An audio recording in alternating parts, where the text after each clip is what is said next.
Hi guys, welcome back to my channel. So I've been asked a lot of the last few days about doing a one-stroke design based on this nail that I had done the other day and posted up on Facebook. So I thought I would just put together a small video just to show you what way I'm teaching myself. By no means of the imagination am I an expert or a professional. I haven't taken any courses at the minute, but mainly just watching YouTube at the minute. So yeah, we get started. So for this nail, instead of doing the blue and white, I thought we would try just to be different, red and white. So I've just put out some red and white on the back of a gem palette. You can use a normal paint palette if you like, if you have one sitting about, or a piece of tin foil even. So the acrylic I'm using is the Daler Rowney. I actually bought a few of these. They must be about 10 years old. I used to do a lot of painting when I was younger, so I managed to pick up a few of these in the pound shop. But any acrylic will do, as long as you have a good range of colours. I have mainly primary colours, and then I just like to mix my own from that. So for this nail, I've just laid down an acrylic base. So for this I've used a nice nude colour. The one with the blue flowers was, I think, a pink base. So this one is Naked Indulgence from Incandescent Shine. Excuse the camera bopping about. My holder's terrible. Yeah, so this one's done on a pink base. So this one is Incandescent Shine as well, and the colour is Bubblegum Blush. So if you haven't heard of their powders or haven't had a go, feel free to pop on their website. I'll post the link below whenever we're finished. So this colour is Naked Indulgence, so I've just popped this on, done a layer of acrylic, and I've top coated it with a velvet top coat, matte top coat. This one is the Blue Sky Velvet top coat, but you can use any that you like. I actually find that if you don't top coat, it's actually better, the acrylic sticks a bit better. So this was kind of an experiment for me just to see how this would turn out.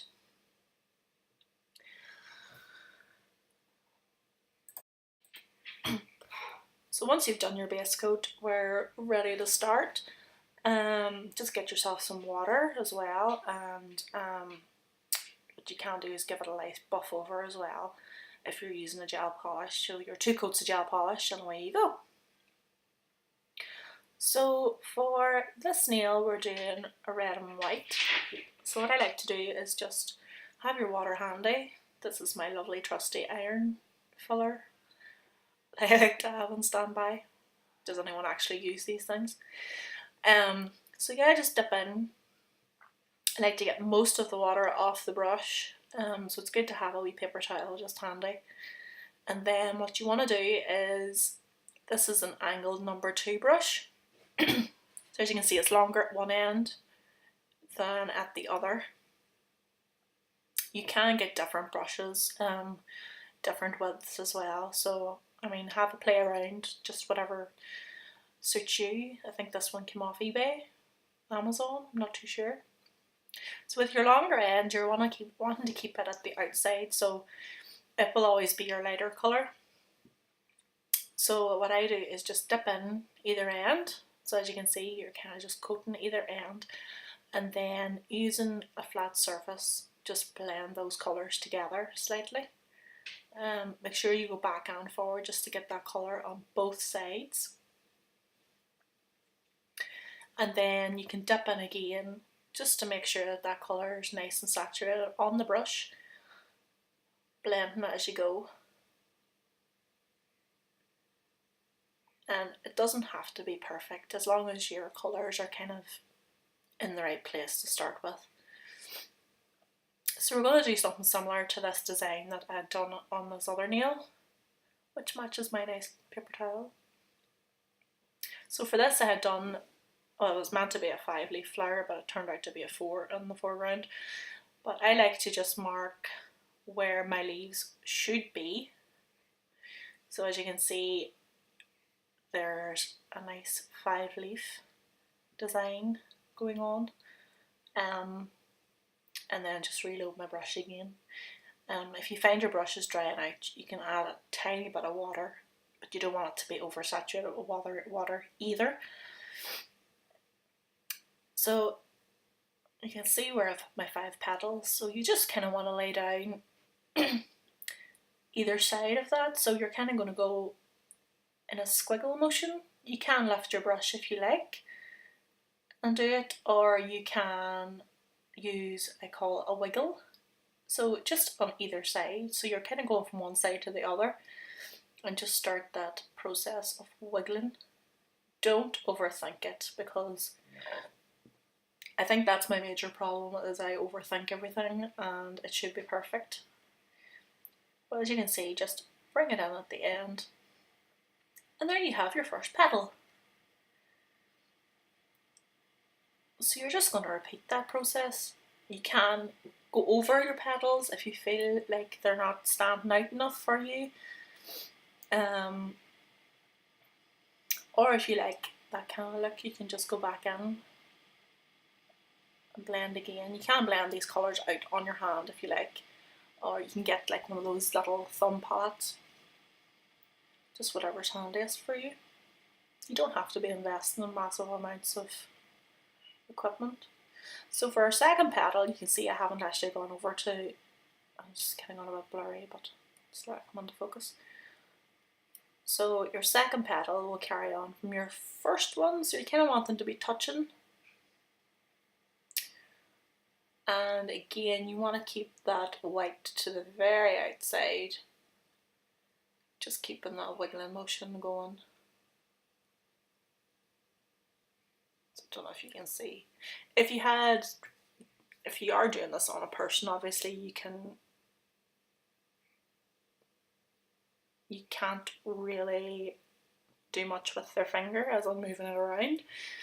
At least when you're practicing on a tip or a piece of paper, you can kind of move it where you want it until you get the stroke proper, until you can get it correct. So we're going in with our third petal, and again touching at the corner on the inside, and just keeping that line on the inside as short as you can and spreading out at the outside. And if you feel like you've gone over and one petal is not as bright as another, you can always go back in and just go over it again, because it's just touching the colour up. So yeah, for the bottom 2 petals, then, as I was saying, you can flip your tip around. Obviously you don't have that luxury whenever you're doing it on a real hand, or if you want, you could probably get your client to flip it around. So again, you want to have your brush with the white facing the outside. So if you want to make it easier, flip it around. I think it's better practice just to kind of have it sitting the way that a nail is going to be sitting in front of you. But it's entirely up to yourself. So again, just middle touching and just giving a wiggle, wiggle, wiggle. Wiggle, wiggle, wiggle. And then just bringing it in at the corner. So you can go back over as many times as you like, just to get that colour nice and saturated. And then on to our last petal.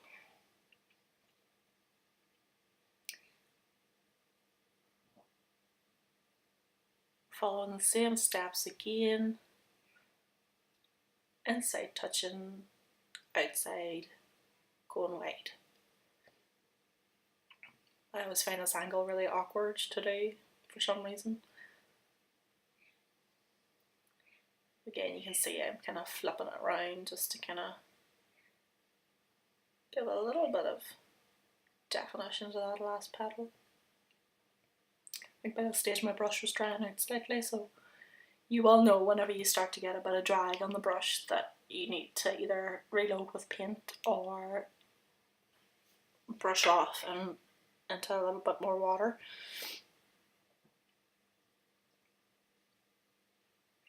So just making sure that you're cleaning off your brush as well, because you don't want to overload your brush.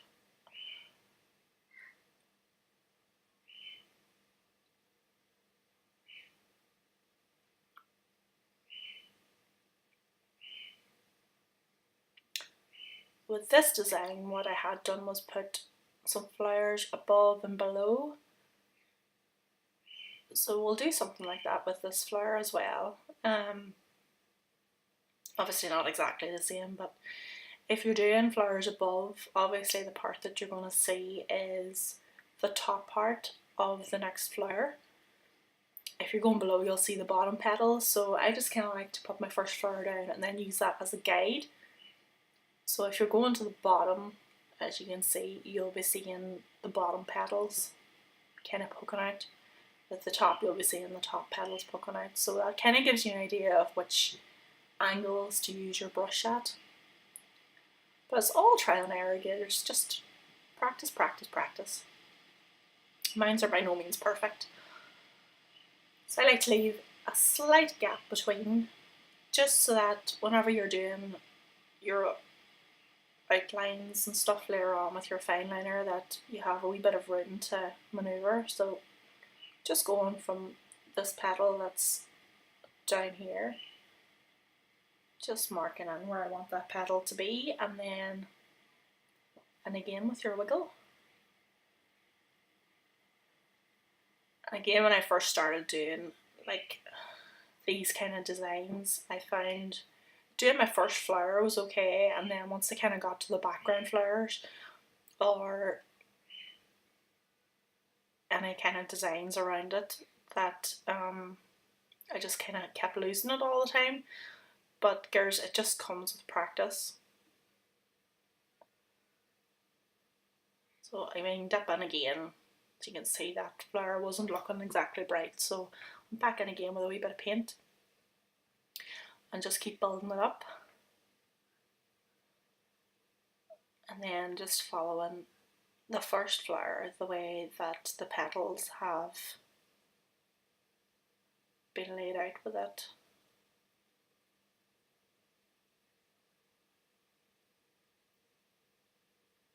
It's always wiggle, wiggle, wiggle.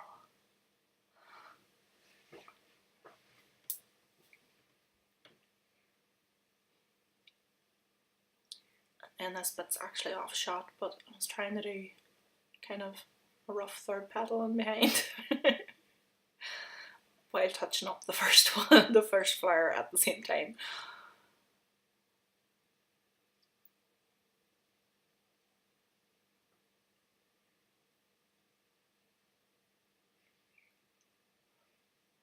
So you're just basically, you're always reloading, always blending,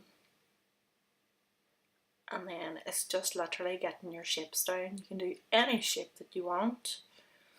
I'm so messy. Anybody that knows me knows that if there's paint or glitter, if there's paint or glitter involved, it'll end up on the floor, it'll end up all over my hands, it'll end up on towels. So if you're messy like me, this is great because it's kind of therapeutic. So we're going to go in with our bottom petals, and you just kind of want to use your bottom petals on your first flower as your guide again. So just going in with that same angle on that bottom left petal and doing our wiggle move.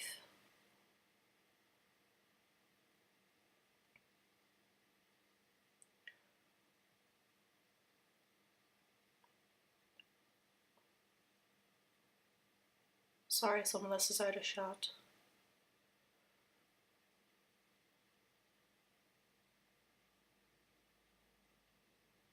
And then our bottom right petal as well. You can see that awkward angle and kind of having to turn the tip the different ways, just to kind of get it to go where I want it to go.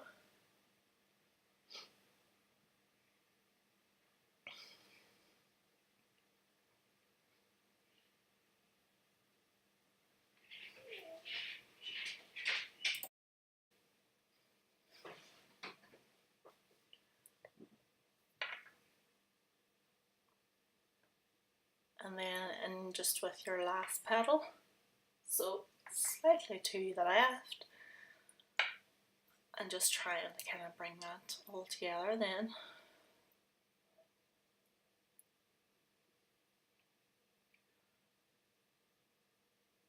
So these petals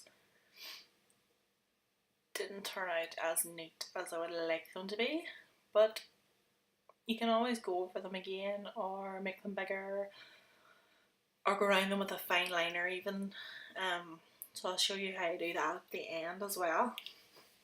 But there you have kind of 3 petals behind underneath, kind of similar to the blue. So instead of doing another flower down here, I just decided to move on to doing some leaves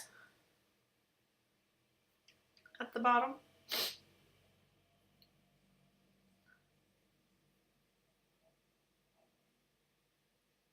So for the leaves, I just mix my messy blue with some yellow and just use that to make a green. So you can mix those together. So as I was saying before, if you have your primary colours, you can basically make any colour that you want. You can make pastels, you can make different colours, you can make darker colours if you want to mix with your black, different tones just. So for this green, you just want to make sure that all that red is completely out of your brush before you go on to doing the next step. So again, you want your white to the outside, so white on the longest part of the brush and your green on the inner part of the brush, and always blending. So there's slightly too much water on my brush. As you can see, the green was slightly diluted looking, so I just went back in again with more green. Wipe off the brush. Oh my god, that's blood just doing my nut in. Let's just cover that blob up. Never happened. Excuse my snuffles, guys, as well. Kind of coming down with the cold.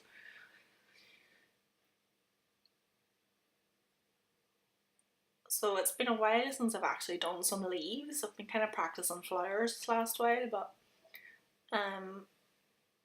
you just kind of want to mark where you want your leaf to go, and then just kind of work it from your centre out. So if you're ever unsure, just kind of blob the paint down and give it your nice wee shake, shake, shake, shimmy, shimmy around. So you want the leaf to be wider at the bottom than at the top, obviously, to make it a proper leaf shape. If you were doing roses as well, you could probably go a bit more all out with your kind of squiggles, but this is just a normal flower, so we're just going to do normal leaves. And again, you just kind of want to layer them up. So we'll do one in behind as well. As you can see, I'm kind of trying to make the base of the leaf more wide than the top of the leaf, if that makes sense.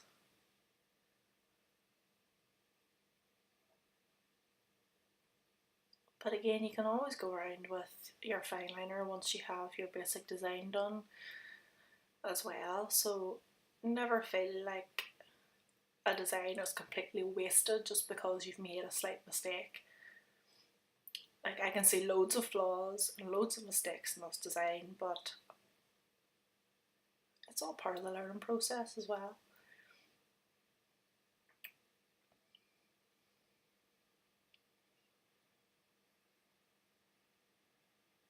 So yeah, definitely need to kind of brush up on my leaf skills, I think, in the future. So we might do another video maybe just dedicated to doing leaves and petal shapes as well. So just to be helpful to you guys as well. I'm learning, so you guys can learn along with me if you like.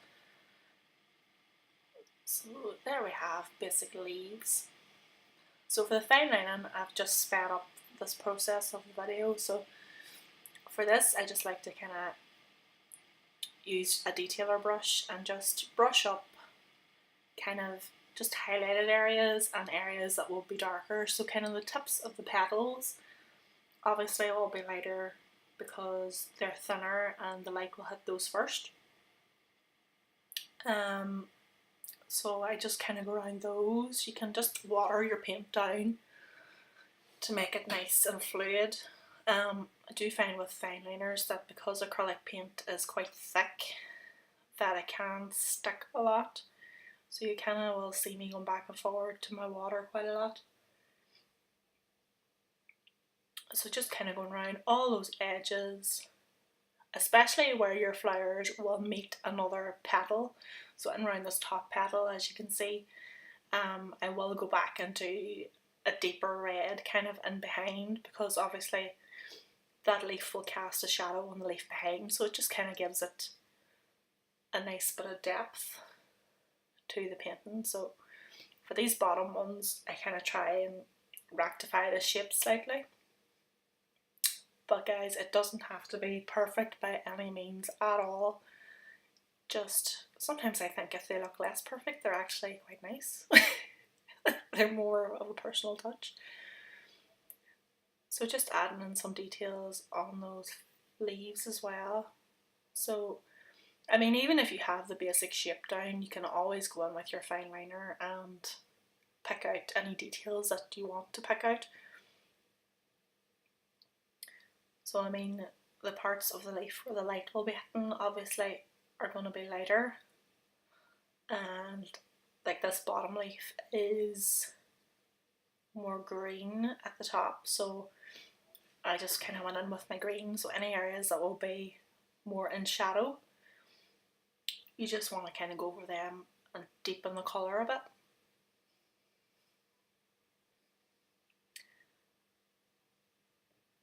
So again on the top leaves as well, just going back in with your colour, and you can see the way it makes the colours pop as well. It just gives it a nice effect. Excuse the dodgy camera work. So then clean your brush off and going in with that red colour. And I mean, just sparingly, it doesn't have to be, you're not really creating a masterpiece, like it's, you know, you're just more or less blending those colours together.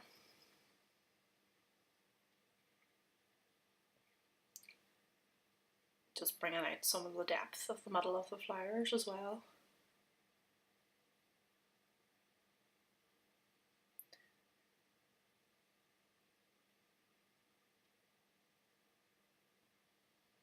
So the good thing about these paints as well is that you can always go back in and water them down more if you feel that you have done a spot on a leaf or a petal that you feel that line's a bit out of place. You can always just take a bigger brush and go back in with some water and dilute the line down as well, or go in. I find fine liners aren't really good for that, but you can go in with a bigger brush. So I'm going to try and put some nice kind of pollen detail in the middle of these flowers just to kind of make it a bit more realistic. So you can use your fine liner for this, or you can go in with a dotting tool if you want. Actually, I think a dotting tool works better, so I think I changed over at some point and used my dotting tool instead. And it just gives you a nicer effect as well.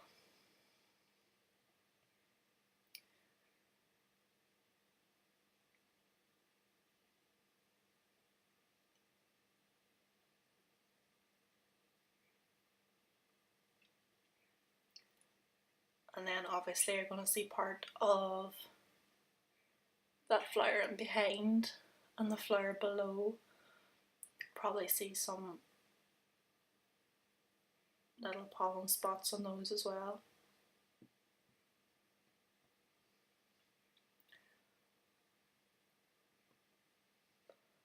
So, I mean, if you have a picture to work from, you could probably work from that picture and just kind of see what shapes are good to go. I just kind of went in and did some nice wee tendrils coming down. You will find with a lot of one stroke art that the paintings are kind of finished off with these kind of like flowing lines and dots, and even like cross hatching as well.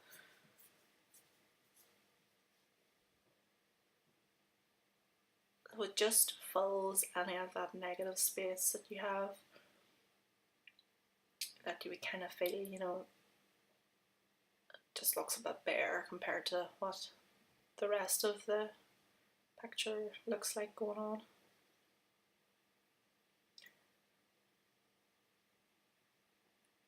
Excuse my thumb, I lost a nail.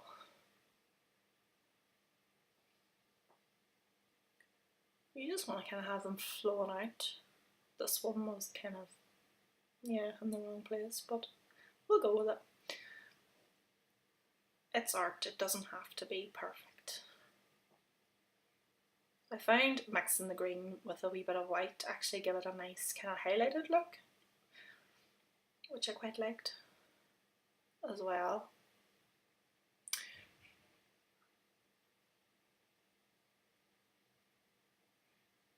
And then just to finish off, just kind of doing some dots around those little areas and around the sides.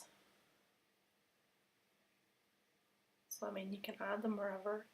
These ones were looking a bit more like lines instead of dots. So I should have used my dotting tool, but live and learn.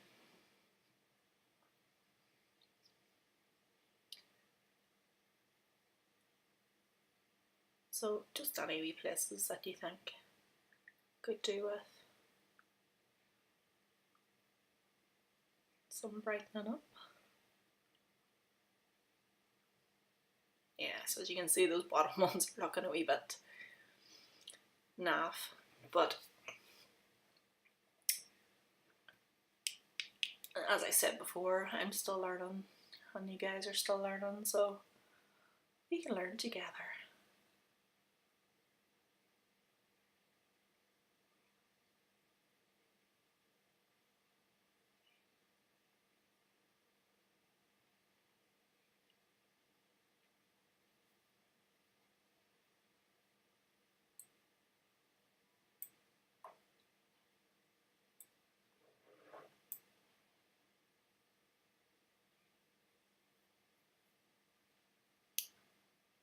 So then once you're finished with your design, you can just wait for that to dry and then go over with your top coat. So that's it fully dry, and then you're just wanting to top coat, and then you will pop in your lamp for however long your top coat lasts.